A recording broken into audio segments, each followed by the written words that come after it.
A kú déédé àsìkò yìí, kókó inú ìwé ìròyìn la mú wá fún yín láti inú àwọn ìwé ìròyìn ilẹ̀ Nàìjíríà. Orúkọ tèmi ni Ọmágbémisọ́lá Ọmọlọ́rọ̀mádé.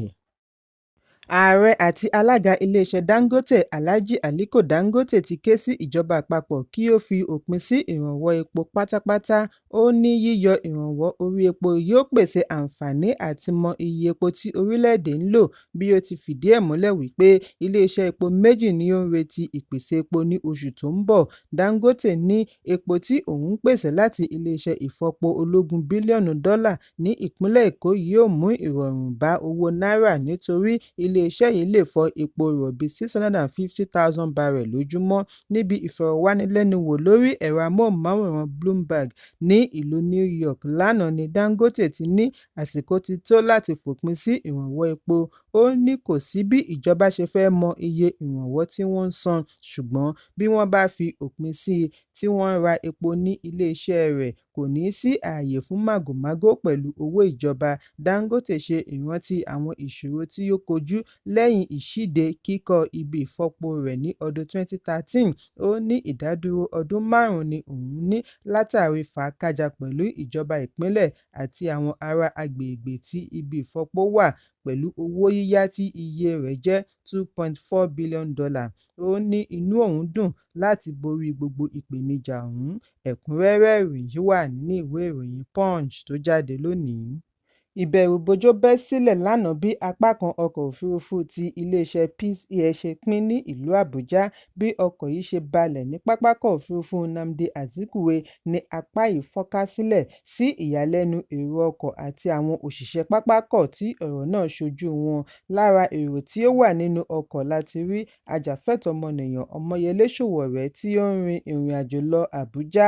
Ọ̀kan lára èrò ọkọ̀ ní pápákọ̀ tí ìṣẹ̀lẹ̀ náà ṣojú rẹ̀ sọ fún akọ̀ròyìn wípé ìṣẹ̀lẹ̀ náà bani lẹ́rù, bí ó ti fi ẹ̀hónú rẹ̀ hàn sí airline ìdí tí wọn kò fi lè ṣàlàyé ohun tí ó ṣe okùnfà ìṣẹ̀lẹ̀. Gbogbo akitiyan láti bá adarí ìròyìn fún àjọ alámòjútó ilẹ̀ òfurufú Abdullahi Musa sọ̀rọ̀ ló já sí pàbó, kò gbé aago tàbí fèsì sí àtẹ̀jíṣẹ́ tí wọ́n fi ránṣẹ́ sí i lórí ìṣẹ̀lẹ̀ ọ̀hún. Ṣùgbọ́n agbẹnusọ fún àjọ olùṣèwádìí ààbò Bímbọ́ Ọlájídé fìdí ẹ̀ múlẹ̀ wípé NCAA ni ó wà ní ipò láti fèsì lórí ìṣẹ̀lẹ̀ náà. Àwọn kò ní agbára láti fèsì sí irúfẹ́ ìṣẹ̀lẹ̀ bẹ́ẹ̀. Ẹ̀kúnrẹ́rẹ́ ìròyìn wà nínú ìwé ìròyìn Punch tó jáde lónìí. Lánàá ni ìgbìmọ̀ òṣìṣẹ́ ìjọba àpapọ̀ FEC buọwọ́ lu òfin ọrọ̀ ajé àti ètò ìgbáyégbádùn bí wọ́n ti ń béèrè fún ìbáṣepọ̀ ìjọba àpapọ̀ àti ìpínlẹ̀ láti fagilé àwọn owó orí kọ̀ọ̀kan lórí okòòwò kéékèèké àti ọ̀pọ̀ tí kò lágbára láwùjọ.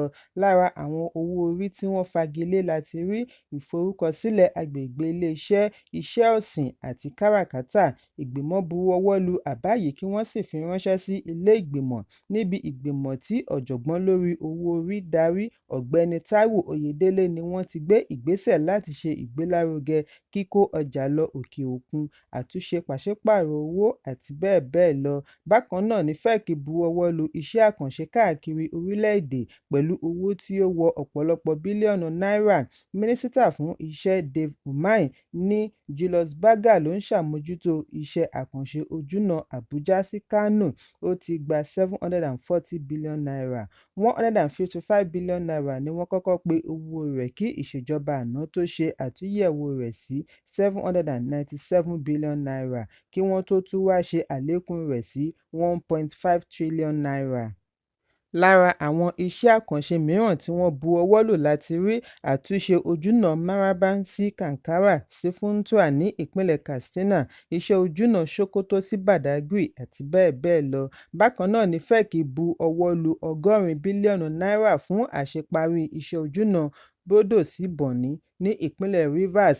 Afárá ẹlẹ́ẹ̀kẹta tí wọ́n fi pàjáwìrì ṣe ni wọ́n ti ṣe àlékún iná tó ń lo agbára oòrùn CCTV kámẹ́rà fún àlékún ètò ààbò àti láti ṣe àdínkù ọ̀nà tó ń dí gágá. Èyí ń wáyé bí Ààrẹ Bọ́lá Tinubu ṣe ní ìṣòro tí ọmọ orílẹ̀-èdè ń là kọjá fún ìgbà díẹ̀ ni láìpẹ́ yóò di ìgbádùn ọlọ́jọ́ pípẹ́. Ó ní ìfarajìn tí ọmọ orílẹ̀-èdè ń ṣe yóò padà já sáyọ̀. Ààrẹ sọ ọ̀rọ̀ wọ̀nyí níbi ìpàdé ọlọ́dọọdún gbogbogbò fún àjọ Nigerian Institute of Management (NIM) lánàá ní ìlú Port Harcourt, ìpínlẹ̀ Rivers. Ààrẹ tí olórí iṣẹ́ ìjọba àpapọ̀ ìyáàfin Didi Wilson-Jack ṣaṣojú fìdí ẹ̀ múlẹ̀ wípé ààbò ẹ̀mí àti dúkìá ṣe pàtàkì fún ìdàgbàsókè. Ó ní ìṣòro ọrọ̀ ajé kò dá lórí ọrọ̀ ajé nìkan, ṣùgbọ́n ó ní í ṣe pẹ̀lú ààbò agbègbè tí ó bá pamọ́ yóò fún ọrọ̀ ajé láǹfààní àti gòkè àgbà. Ààrẹ ní kò sí ọrọ̀ ajé tó lè ní ìdàgbàsókè bí kò bá sí àlàáfíà. Orílẹ̀-èdè Nàìjíríà sì kojú ìṣòro tó pọ̀, lára rẹ̀ ní ti àdàlúrú, ajínigbé, ìjà ilẹ̀ àti bẹ́ẹ̀ bẹ́ẹ̀ lọ. Gbogbo ìṣòro yìí ń ṣe àkóbá fún ará ìlú àti ìdàgbàsókè ọrọ̀ ajé. Ìdí nìyí tí a ṣe gbọ́dọ̀ wá oríṣiríṣi ọ̀nà láti gbógun ti ìṣòro ààbò àti ọrọ̀ ajé.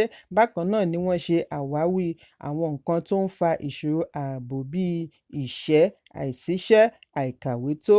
Wọ́n wá rọ ará ìlú kí wọ́n ní ìfọwọ́sowọ́pọ̀ pẹ̀lú ìjọba adarí, kí wọ́n ṣe àgbékalẹ̀ ààyè fún ìjíròrò láti wá ojútùú sí ìṣòro tó ń kojú orílẹ̀-èdè. Ẹ̀kúnrẹ́rẹ́ ìròyìn wà nínú ìwé ìròyìn The Nation tó jáde lónìí.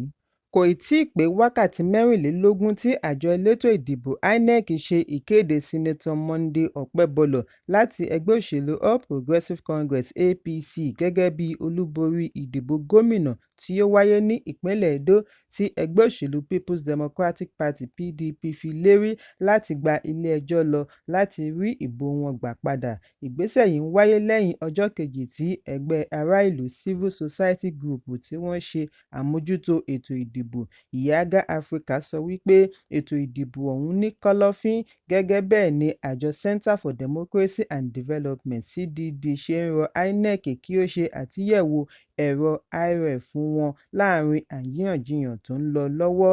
Adelé alága PDP Umar Damagum ni ó ṣe ìkéde ipò PDP níbi ìpàdé pẹ̀lú àwọn akọ̀ròyìn tí ó wáyé ní ìlú Àbújá, bí ó ti ké sí ará ìpínlẹ̀ Edo kí wọ́n ṣe sùúrù nítorí ẹgbẹ́ tí ń gbé ìgbésẹ̀ láti gba ìbò wọn padà ní ọ̀nà tí ó bá òfin àti ìjọba tiwantiwa mu.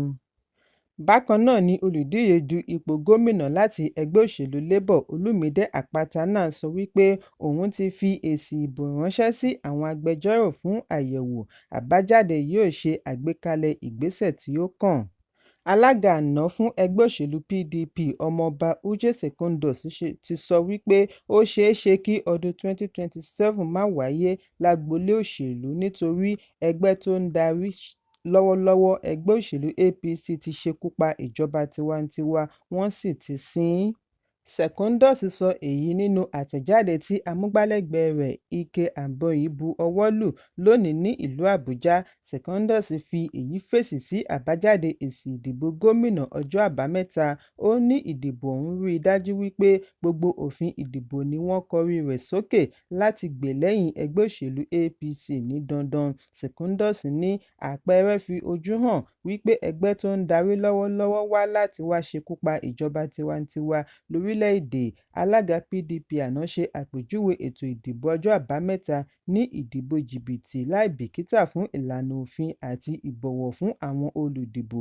Ó ní gbogbo ètò ìdìbò tó ti ń wáyé bẹ̀rẹ̀ láti ìpínlẹ̀ Kogi, Imo, Edo. Ìṣèjọba alága INEC Akàwé-gboyè Mahmood Yakubu kò kábàámọ̀ lórí irúfẹ́ gbàtú-ẹ̀yọ̀ ètò ìdìbò tí ó ṣe ní ọdún 2023 tí yóò fi kó ọmọ orílẹ̀-èdè sí yọ́ọ́yọ́.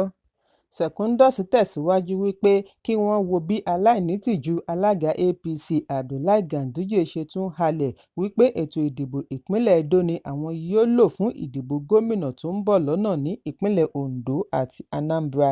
Èyí ṣe àfihàn wípé ọdún 2027 kò lè wáyé nítorí èròǹgbà APC ní láti sọ orílẹ̀-èdè di ẹgbẹ́ òṣèlú kan ṣoṣo.